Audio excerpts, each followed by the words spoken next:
एक समय की बात है, भारत भूमि पर राजा विक्रमादित्य नाम का एक पराक्रमी राजा रहता था। वह अपनी बहादुरी, बुद्धिमत्ता और न्यायप्रियता के लिए दूर दूर तक जाने जाते थे। उनके शासन के तहत राज्य समृद्ध हुआ और लोग शांति और सद्भाव से रहते थे। एक दिन एक दूत राज्य पर एक बड़े खतरे की खबर लेकर महल में पहुंचा। पड़ोसी राज्य कलिंग ने भारत पर युद्ध की घोषणा कर दी थी और एक विशाल सेना के साथ राजधानी की ओर बढ़ रहा था।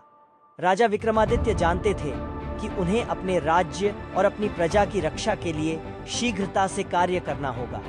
उन्होंने अपने सबसे भरोसेमंद योद्धाओं और रणनीतिकारों से दुश्मन को हराने की योजना बनाने का आह्वान किया। उन्होंने आगे की लड़ाई की योजना बनाने और तैयारी करने में दिन और रात बिताए। राजा मदद के लिए अन्य राज्यों के पास भी पहुंचे और कलिंग की सेनाओं के खिलाफ खड़े होने के लिए एक शक्तिशाली गठबंधन बनाया।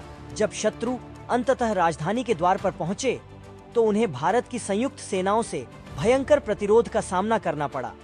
लड़ाई कई दिनों तक चलती रही।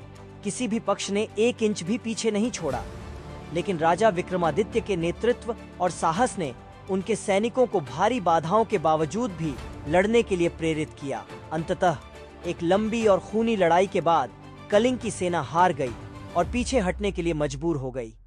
भारत के लोगों ने अपनी जीत पर खुशी मनाई और राजा विक्रमादित्य को एक नायक के रूप में सराहा।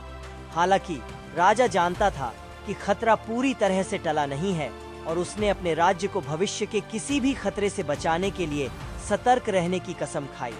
वर्ष बीतते गए और भारत राज्य राजा विक्रमादित्य के शासन में समृद्ध होता रहा। लेकिन एक दिन एक नई चुनौती खड़ी हो गई। एक शक्तिशाली दानव पृथ्वी की गहराई से उभरा था और पूरे देश में तबाही मचा रहा था। राजा जानता था कि इस नए खतरे को हराने के लिए उसे एक बार फिर अपने सैनिकों का नेतृत्व युद्ध में करना होगा। उसने अपने योद्धाओं को इकट्ठा किया और राक्षस का उसकी मांद में मुकाबला करने के लिए निकल पड़ा।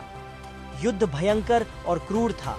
राक्षस ने राजा और उसके सैनिकों पर अपना पूरा क्रोध प्रकट किया, लेकिन युद्ध में राजा विक्रमादित्य की बहादुरी और कौशल राक्षस के लिए बहुत भारी साबित हुआ। अंतिम प्रहार के साथ राजा ने अपनी तलवार राक्षस के हृदय में गहराई तक घुसा दी और उसे हमेशा के लिए परास्त कर दिया।